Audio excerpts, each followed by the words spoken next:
안녕하십니까. 형사전문 정주섭 변호사입니다.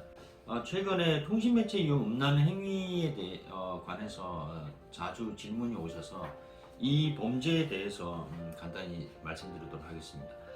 첫 번째는 통신매체 이용 음란 행위가 무엇이냐. 근데 사실은 이름만 들어도 어떤 건지 대충 짐작이 하실 텐데요. 성폭력 처벌법 제13조에 보면 이 통신매체 이용 음란 행위를 어떻게 규정을 하고 있냐면, 사람의 성적 욕망을 유발하거나 만족시키는 목적으로 통신매체를 이용해서 정적 수치심이나 혐오감을 일으키는 말, 이런 것들을 상대방에게 도달하게 하는 것, 이거를 통신매체 이용 음란 행위라고 합니다. 그 다음에 그러면 방금 설명드린 대로 이 통신 이용 매체 음란 행위 성폭력 처벌법에는 이거를 반복적으로 발송을 해야 된다든가 아니면 계속해서 해야 된다나 그런 게 없습니다. 그러니까 한 번만 하더라도 이 범죄에 해당하거든요. 그래서 이 부분은 상당히 주의를 하셔야 됩니다. 그 다음으로 또 이 법에는 규정이 통신 매체를 통하여 전달해야 된다. 그 통신 매체, 그것이 우편이든 전화든 컴퓨터든 어떤 형태로든 통신 매체를 이용해서 상대방한테 전달을 해야 되거든요. 그래서 만약에 사람이 직접 상대방을 대면을 하고 그 상대방한테 성적 수치심을 일으키는 말을 했다. 그거는 성폭력 처벌법상의 처벌 대상이 되지 않습니다. 물론 그것이 성희롱이 될 수 있느냐, 그거는 변론을 하더라도 최소한 통신매체 이용 음란 행위에는 해당하지 않는다는 것입니다.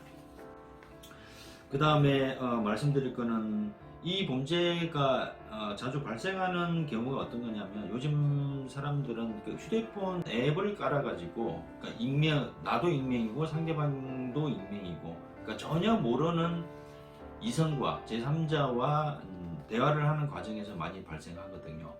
이제 그러다 보니까 성적인 발언을 쉽게 해버립니다. 왜냐하면 일단 내 스스로가 익명이기 때문에 큰 문제가 없겠지, 그렇게 생각하는 경우도 있고, 아니면 서로 대화를 여러 차례 주고받다 보면 그게 농담, 아니 흔히 하는 말로 농담 반 진담 반 이런 식으로 그 성적 수치심을 야기하는 얘기를 했는데 상대방이 그걸 가지고 이제 신고하는 경우도 있거든요. 그러니까 이러다 보니까 물론 이제 경우에 따라서 다르고 아주 극소수이긴 하겠지만 금전을 요구할 목적으로 이렇게 하는 경우가 있습니다. 그러니까 실제 사례를 설명을 드리면, 어떤 여성이 이제 이 앱을 이용해서, 물론 1대1 대화죠. 근데 많은 여성과 대화를 많이 합니다. 대화를 하다가 구체적인 상황까지는 제가 어떤 상황에서 그런 얘기가 나왔는지는 모르겠지만, 어쨌든 이 여성과 남자와 대화를 하다가 이 남자들이 보통 성적인 이 말을 먼저 소위 던지죠. 이렇게 해서 만나가지고 너와 나하고 성적인 대화를 이렇게 하면은 이제 그 여성은 이 성적인 말이 오는 순간 그 대화 내용을 캡처해가지고 바로 경찰에 신고합니다. 그러니까 이런 식으로 한 20명 정도 다 이 남성을 경찰에 신고한 사례가 있거든요. 그러면 경찰은 이제 실제로 그 대화를 한 사람을 찾아가지고 방금 말씀드린 통신매체 이용 음란 행위로 수사를 진행을 합니다. 수사를 진행을 하면 수사를 받는 사람의 입장에서는 캡처된 게 증거가 있기 때문에 부인할 수 있는 상황도 아니고 무조건 선처를 바란다, 그렇게 얘기할 수밖에 없는 거고, 그럼 선처를 받으려면 이제 합의가 돼야 되는 거거든요.